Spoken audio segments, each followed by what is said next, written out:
First contact in the storm. The deafening crack of thunder masked the sound of Jace Remington's ship tearing through the atmosphere of Proxima Centauri b. His knuckles whitened as he gripped the controls, fighting against gravitational forces determined to turn his vessel into nothing more than scattered debris across the planet's rugged landscape.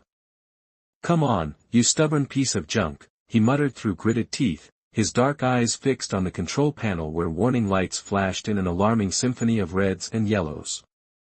The small exploration vessel shuddered violently as rain hammered against the viewport, limiting visibility to mere meters. Jace had been mapping the outer systems for the Terran Exploratory Commission when the ion storm hit without warning. Now, his state-of-the-art navigation system was little more than an expensive paperweight, and his communication array had been the first casualty of the storm. A particularly violent gust caught the ship's port side, sending it into a sickening spin. Jace's stomach lurched as the ground rushed up to meet him. With one final desperate maneuver, he managed to level out just enough to prevent a fatal impact. The ship slammed into the muddy terrain, skidding nearly half a kilometer before grinding to a halt at the edge of a dense, alien forest. For several minutes, Jace remained motionless, eyes closed, mentally cataloging his injuries.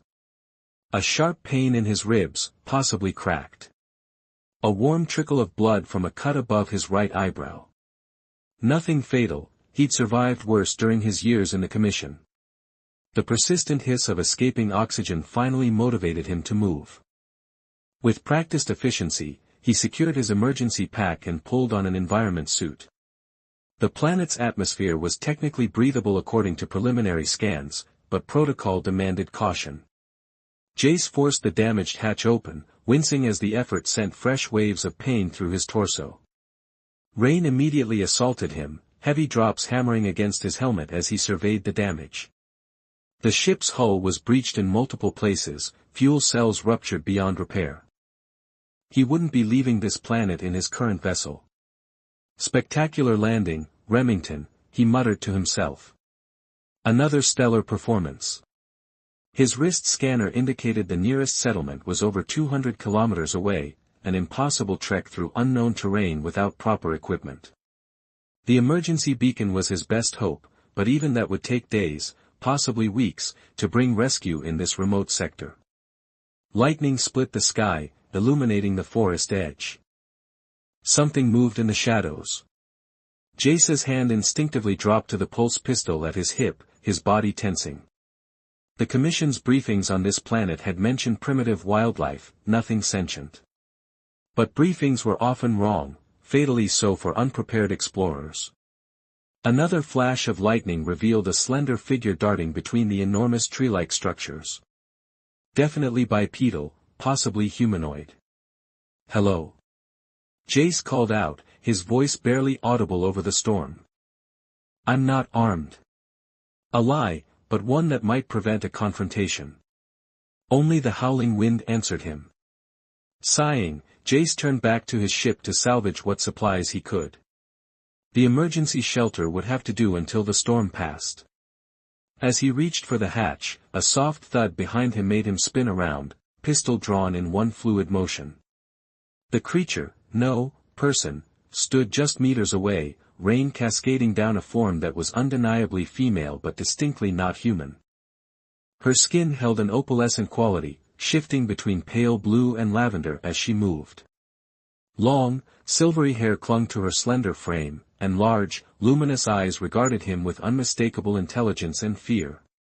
Most striking was the fact that she was clearly injured.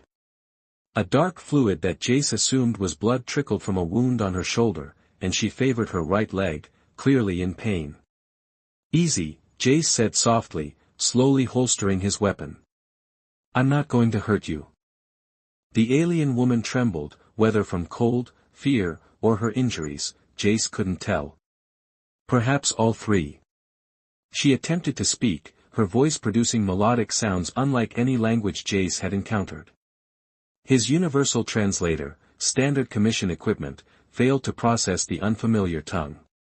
Rain continued to pour down mercilessly, and Jace noticed the alien's trembling intensify. Making a decision, he slowly unzipped his emergency pack and withdrew a thermal blanket. With deliberate movements, he shook it open, the silver material catching the light from his ship's emergency beacons. "Here," he said, holding it out. "You're cold." The alien hesitated, her luminous eyes darting between Jace's face and the offered blanket. Then, with unexpected swiftness, she snatched it from his hands and wrapped it around her shoulders, relief evident in her posture. An idea struck Jace. He tapped his chest. "Jace," he said clearly, then pointed to her. The alien seemed to understand the gesture. She pressed a slender hand with 6 delicate fingers to her chest and made a sound that Jace interpreted as, "Lyra."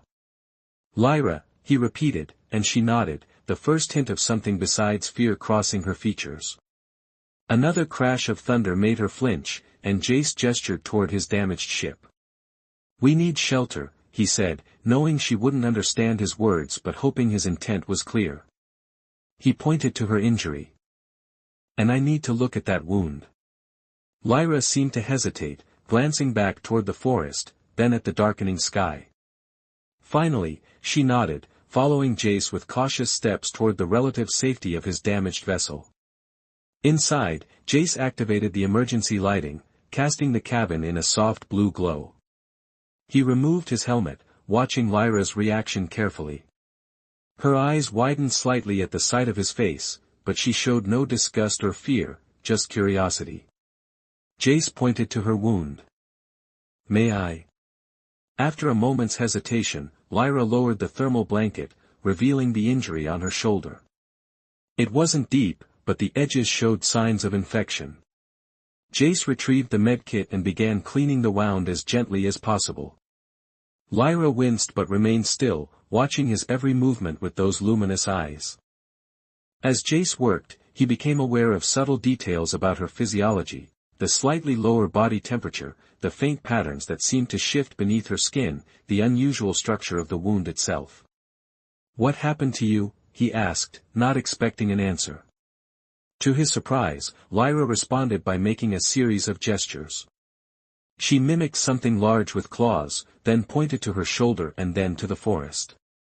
"Something attacked you," Jace interpreted. "Something in the forest." She nodded, then made another gesture, several figures standing together, then running in different directions. "You were with others. They scattered?" Another nod, accompanied by what Jace interpreted as sadness in those expressive eyes. As he finished bandaging her wound, Jace realized with startling clarity that he was treating an intelligent alien being, a first contact scenario that wasn't in any commission protocol. The implications were enormous, potentially life-changing for humanity's understanding of intelligent life in the galaxy. But for now, they were just 2 beings stranded in a storm, seeking safety. Jace handed Lyra a ration bar from his supplies, demonstrating how to open it before taking one for himself. They ate in silence, the storm raging outside, the damaged ship creaking ominously around them. When Lyra finally spoke again, her melodic voice forming sounds that his translator couldn't decipher, Jace didn't need to understand the words to recognize gratitude. He smiled, and after a moment, Lyra's mouth curved in what appeared to be a smile of her own, different, but unmistakable.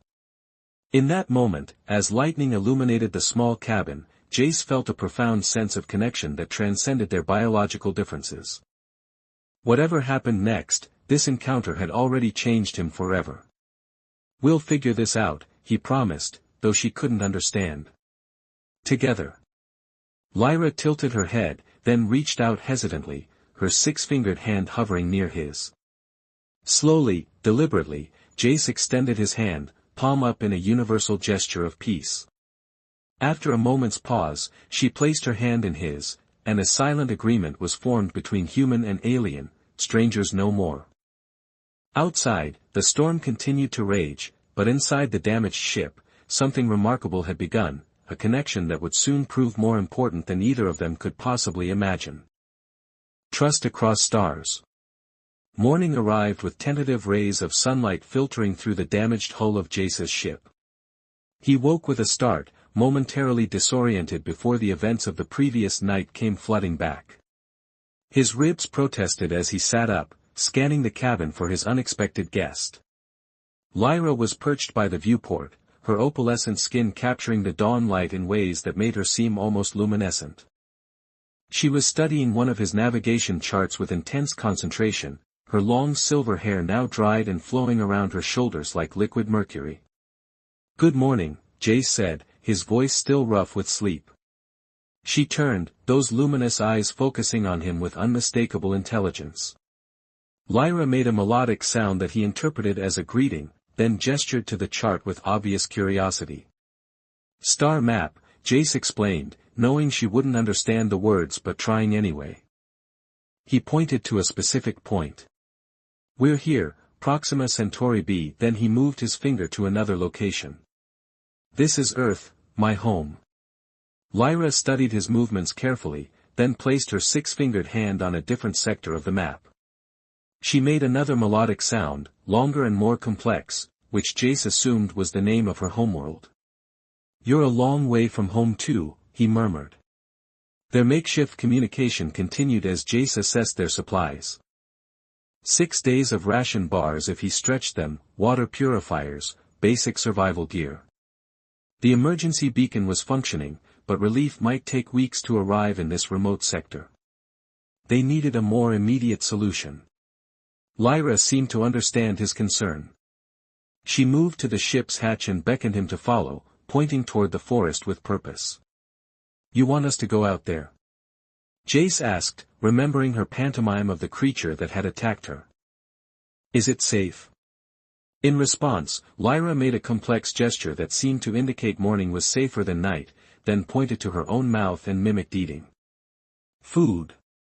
She knew where to find food. Jace considered their options. Staying with the ship meant eventual starvation if rescue didn't come quickly. Following Lyra into an alien environment carried its own risks, but her knowledge of the local terrain and resources could prove invaluable. "Lead the way," he said finally, gathering essential supplies into his pack. Outside, the planet revealed its true beauty in daylight. The storm had cleared, leaving behind a landscape that was both familiar and alien. The trees Jace had glimpsed the night before were actually massive column-like structures, their surfaces covered in something between bark and scales, rising hundreds of meters into the sky. Between them grew vegetation in shades of teal and indigo rather than the greens of Earth. Lyra moved with surprising agility despite her injured leg, navigating the alien terrain with practiced ease. She occasionally stopped to examine certain plants, breaking off pieces of some while avoiding others entirely. She offered Jace a purple fruit-like object, demonstrating how to peel its tough exterior to reveal the sweet flesh inside. "Not bad," Jace commented after cautiously tasting it. His suit's analyzer confirmed it was non-toxic to humans, though the flavor was unlike anything he'd experienced, somewhere between mango and cinnamon. As they ventured deeper into the forest, Jace noticed signs of civilization, subtle markers carved into the tree columns, paths worn through the undergrowth, even what appeared to be rudimentary bridges connecting some of the higher branches. Yet they encountered no other beings like Lyra. "Where is everyone?" he asked, more to himself than to her. Lyra's expression darkened. She made a sweeping gesture toward the sky, then clenched her fist in what Jace interpreted as aggression or threat. Next, she pointed to herself, then made the motion of scattering he'd seen the night before. "Your people are hiding," Jace guessed. "From something that came from above." Her solemn nod confirmed his interpretation, sending a chill through him despite the warm air. Whatever had happened here, it wasn't natural disaster but something more sinister. They continued in silence until reaching a small clearing dominated by a massive fallen tree column. Lyra approached it confidently, pressing her hand against what appeared to be solid bark. To Jace's amazement, a section slid aside, revealing a hidden entrance. Lyra gestured for him to follow, her expression urgent. After a moment's hesitation, Jace ducked into the opening, finding himself in a hollowed-out chamber that was clearly artificial. Soft bioluminescent fungi provided gentle lighting, illuminating what was unmistakably a living space, albeit an abandoned one. "This was your home," Jace said softly, recognizing the personal touches, strange artifacts arranged on natural shelves, sleeping surfaces covered in woven materials, even what appeared to be artwork etched into the inner walls. Lyra nodded, a profound sadness emanating from her as she trailed her fingers over the etchings. She retrieved several items, something resembling clothing, tools Jace couldn't identify, and a small device that glowed faintly when she activated it. The device projected images into the air, holographic scenes showing beings like Lyra living peacefully among the tree columns. The images shifted to display massive ships descending from the sky, followed by scenes of violence and capture. Jace watched in growing horror as the recording showed Lyra's people being hunted, some killed, others taken aboard the vessels. Slavers, he whispered, the realization hitting him like a physical blow. You escaped from them. Lyra deactivated the device, her luminous eyes meeting his with an intensity that transcended their language barrier. She touched her chest, then made a gesture encompassing the empty dwelling, her meaning clear. She was one of few survivors, perhaps the last of her kind still free on this world. Jace felt a surge of anger unlike anything he'd experienced before. The Commission had strict non-interference protocols for newly discovered civilizations, but what he was witnessing went beyond cultural observation. This was genocide, slavery, crimes recognized as unconscionable across all known spacefaring societies. We need to contact my people, Jace said with newfound determination. The emergency beacon isn't enough. We need to boost the signal, send a distress call with specific information. He activated his wrist device, displaying a holographic schematic of his damaged ship. Pointing to the communication array, he mimed it being broken, then pointed to Lyra's technology and back to his own. Can we combine our technology? Make something stronger? Understanding dawned in her eyes. Lyra nodded enthusiastically, retrieving more items from hidden compartments in the dwelling. She displayed what appeared to be communication technology, more advanced in some ways than Jace's own equipment. Together, they spread their respective technologies across the floor, beginning the complex process of integration. Hours passed as they worked, communicating through gestures, diagrams, and occasional moments of inspired guesswork. Elves. Despite their different backgrounds, Jace found himself impressed by Lyra's technical prowess, her understanding of principles that should have been alien to her. As night fell, they had constructed a makeshift transmitter powerful enough to potentially reach the nearest Commission outpost. Jace programmed it with a message detailing their coordinates and, more importantly, evidence of the slaver activity. He included a warning about potential return visits from the hostile ships and a request for immediate intervention rather than simple rescue. With Lyra watching intently, Jace activated the transmitter. For a moment, nothing happened, then a sequence of lights confirmed transmission. Whether anyone would receive it remained to be seen, but it was their best hope. Now we wait, Jace said, offering Lyra one of his ration bars as they settled in for the night. They sat in companionable silence, the bioluminescent fungi casting soft blue light across their faces. Eventually, Lyra began humming a melody, haunting and beautiful, unlike any music Jace had heard before. When she finished, she looked at him expectantly. Understanding her request, Jace cleared his throat and began singing an old earth folk song his mother had taught him. Lyra listened with rapt attention, her head tilted slightly as if trying to decipher the meaning behind the unfamiliar sounds. When he finished, she reached out hesitantly, her six-fingered hand stopping just short of his face. Jace nodded permission, and she gently traced the contours of his features, his eyebrows, the bridge of his nose, the curve of his jaw. Her touch was feather-light, curious rather than invasive. In return, Jace carefully reached toward her, pausing for her consent before lightly touching the patterns that shifted beneath her opalescent skin. They were slightly raised, like delicate engravings that changed with her emotions. We're not so different, you and I, Jace murmured. Different worlds, different bodies, but we both feel, think, care about our people. As if understanding his sentiment, Lyra placed her hand over his heart, then over her own, a universal gesture of connection that needed no translation. Their moment of understanding was shattered by a sound that made them both freeze, the distant but unmistakable hum of engines. Lyra's eyes widened in panic, her body tensing as she quickly extinguished the bioluminescent lights. In the sudden darkness, Jace felt her hand grip his arm, pulling him toward what he assumed was a deeper hiding place within the dwelling. His heart pounded as the engine noise grew louder, accompanied now by the sound of energy weapons discharging in the distance. "They're back," he whispered unnecessarily, feeling Lyra trembling beside him. The slavers had returned, likely to collect any survivors they had missed in their previous raid. As they huddled in darkness, Jace made a silent promise to himself and to Lyra: this time, humanity would stand against the injustice. This time, the hunters would become the hunted. For in that moment of shared danger, the connection between human and alien transcended mere alliance. It had become something deeper, a bond forged through compassion, understanding, and now a common enemy. Whatever happened next, they would face it together, representatives of two species united by the most powerful force in any galaxy, the determination to protect those who cannot protect themselves.